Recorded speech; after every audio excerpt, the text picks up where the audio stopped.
It just felt like this random placement of a character that's insanely powerful and everyone wants access to her. Great, get in line. There's about 40 other characters like that in the MCU. What's up, guys? How's it going? And today, I was looking back through just all the MCU phases, and I was like, there's just a lot of these that I just would not watch because of how bad they were, and they're just not rewatchable, and just how bad. Basically, these are all the Marvel movies that I will never watch again. I went through the first two phases of Marvel, and there wasn't one that I would not watch again. All of them I would be okay with watching again. Even Thor Dark World. That's how bad the current MCU has gotten. So the first one is Spider-Man Homecoming. Now, I went over a lot of this in my Spider-Man video, like a lot of the reasoning, but just to summarize, I didn't enjoy the movie as much as I expected to.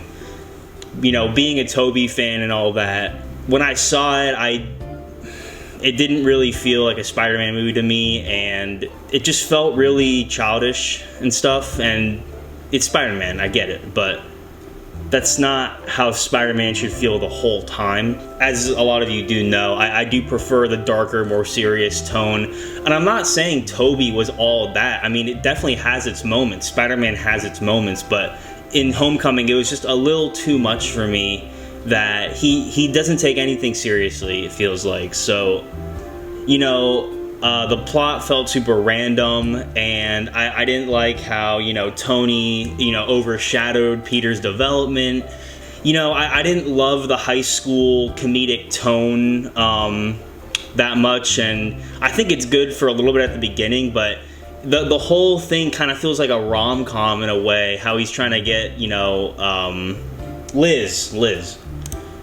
It feels like a rom-com, he's trying to get Liz and all that, and like, it didn't feel like Spider-Man, you know? You know, it was hard for me to kind of develop an emotional connection. I didn't find the villain Vulture, you know, super compelling or, you know, very memorable. I did really like the twists in that movie. That's the one part that I really did like about that movie. But it just didn't feel like a rewatchable film. There weren't enough unique or really standout-ish scenes that would make me want to go back and rewatch it. So that's Spider-Man Homecoming. Up next is probably a surprise for a lot of people, and that's Black Panther.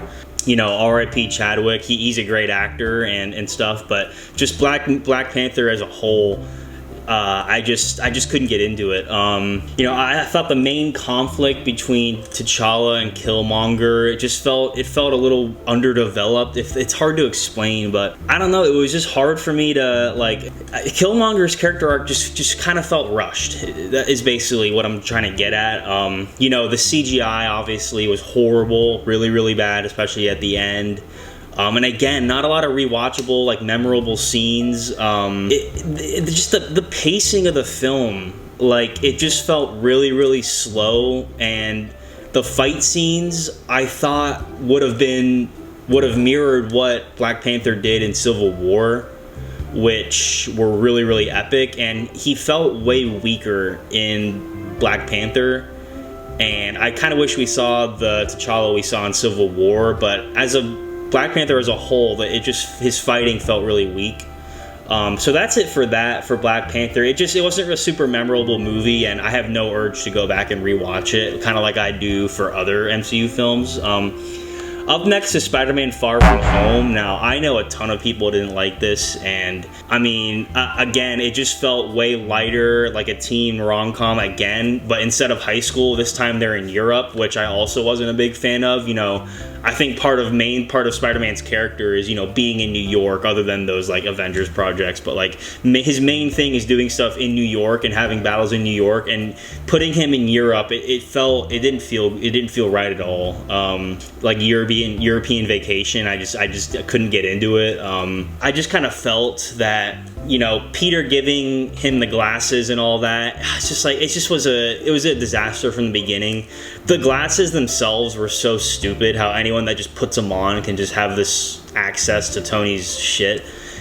I didn't like that at all. You know, the romance between Peter and MJ, I know they're teenagers, but it was very awkward and felt very forced, and if you want to call that realistic, great, but that's not really how it should be in a movie, in my opinion. And then one of the biggest parts that pissed me off with this one was Nick Fury.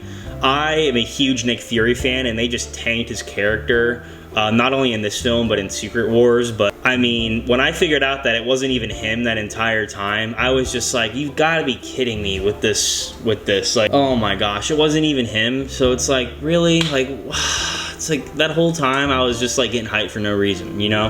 And I didn't think Mysterio was as compelling as a villain either. You know, given the whole, you know, idea of him being undercover, trying to coerce Peter into giving him the glasses and all that. They could have done a way better and like creepier job, I feel like, but he just kind of was this egocentric, you know, like would smile a lot kind of villain. And like when he's like, did that work? You know, when they like had the whole setup. I don't know, it feels like two sides trying to take over. Like, is he the creepy, ominous villain that we see in the background of one of the shots, or is he like this jokey, egocentric? He can't really be both, in my opinion.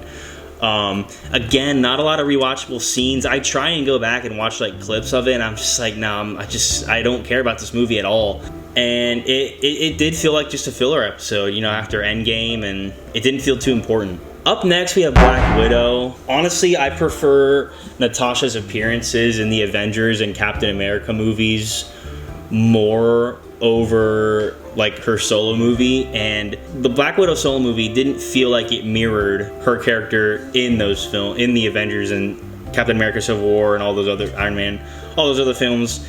It didn't feel like it mirrored it, and I was kind of disappointed at that. The whole like family reunion dynamic it's good for a few scenes, but it's just like they make it a theme of the whole movie, and it's like after a while it's like, we get it. Like there's a ton of these family jokes, and it's like, we get it. Like, and I also thought Natasha, she's the main character, yet her sister Yelena, and a lot of other characters got more of the spotlight, and it kind of took away from Natasha, and it just felt like, again, another group movie, and Natasha didn't really feel like the main character. And then the humor was just horrible, and the humor felt way out of place and just ruined the movie even more, and that's why I'm not going to rewatch that movie ever. Next, we have Doctor Strange in the Multiverse of Madness. I think this is another one a lot of people can agree on as well. A lot of high hopes for this one, and again, it was just horrible. You know, the plot felt really rushed. It felt all over the place. I know it's called Multiverse of Madness, but there's got to be some sort of, you know, there's so many questions that they didn't answer. Wanda's villain arc felt very, very, very out of character for her, especially after WandaVision. And we all know it's because the writers didn't watch WandaVision. They wrote it, and it's like, okay, she learned a ton of lessons from that, and now she's just evil again. Okay, yeah. That movie, Multiverse of Madness, sucks, okay? So, America Chavez, I don't think she got a lot of character depth, to be honest. It's hard with one movie, but it just felt like this random placement of a character that's insanely powerful and everyone wants access to her. Great, get in line. There's about 40 other characters like that in the MCU. The Illuminati cameo felt random and cheap, and if you're gonna do that, great, but they didn't do anything to help the plot, I feel like. And yeah, there was no payoff. And hey, what are you guys eating down there? There's hay in the thing. I don't know what they're doing, my guinea pigs. And then Doctor Strange, I feel like he should be having like a lot of this personal growth, but it feels like every movie he does some decision that the older him wouldn't do, and it's like, are we growing or going backward? Because the Sorcerer Supreme shouldn't be doing stuff like this. And then I know it was supposed to have like a horror-ish vibe. I didn't really get that vibe at all, and it felt kind of, there were some like horror-esque parts that felt forced, but don't advertise it as like a horror multiverse movie when it's not. And they didn't even have that much multiverse stuff in it. There was one scene where they go through like multiverses, and then I don't know, I just thought we'd see a lot more characters when it's called multiverse from other multiverses, and we didn't.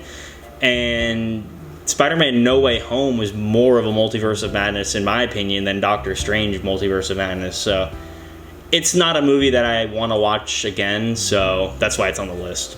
Up next, we have Thor Love and Thunder. Now, everyone is going to agree with this one. I mean, do I even have to say, You know, it was way too comedic. Taika Waititi, or whatever you call him, did a horrible job. Like, I'm sorry, yeah, you're a good filmmaker and stuff, but you didn't do a good job with this one. The plot was unorganized. You know, it felt like a series of different skits that were just mashed together. You know, Jane Foster's Mighty Thor arc could have been done better. Did we really need it? No, but if you wanted to do it, they could have done it way better. You know, Gore the God Butcher, of course, he could have been way more sick of a villain, and they really tanked that. The fight scenes didn't feel like Thor fight scenes, and they just felt really just shallow, and it was just a horrible movie. I mean, I could go on forever about it, and I've seen it once, and I'm not going to watch it ever again. Up next, we have Black Panther: Wakanda Forever. To be honest, I did not think they should have made this movie. I think T'Challa's absence just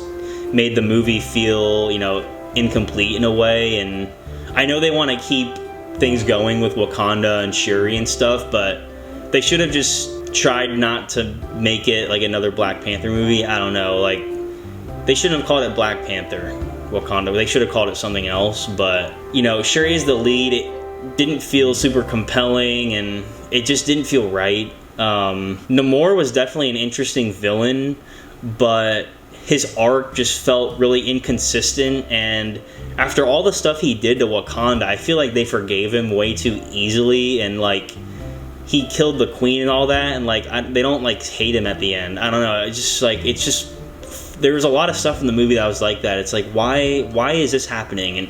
And Namor, he seemed like a really reasonable person, and then he had all these ultimatums and took shit way too serious, and like, which one is it? Because it just you're not writing the villain right, and you know, the viewer can question things the villain does, but you need to have a character arc and personality for the villain, and when the viewer is confused on that, that's when you get into dicey area in the writing. And then the subplot with Ironheart and Riri, it just felt cringe, to be honest. So that's why I'm not going to watch that one ever again. And lastly, we have Ant-Man Quantumania.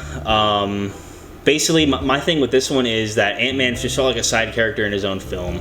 It's like that with a lot of these on this list, but this one the most. He just went from I honestly liked Ant-Man and the Wasp, and I like Ant-Man 1, and then this movie just felt like a total branch off from those two movies.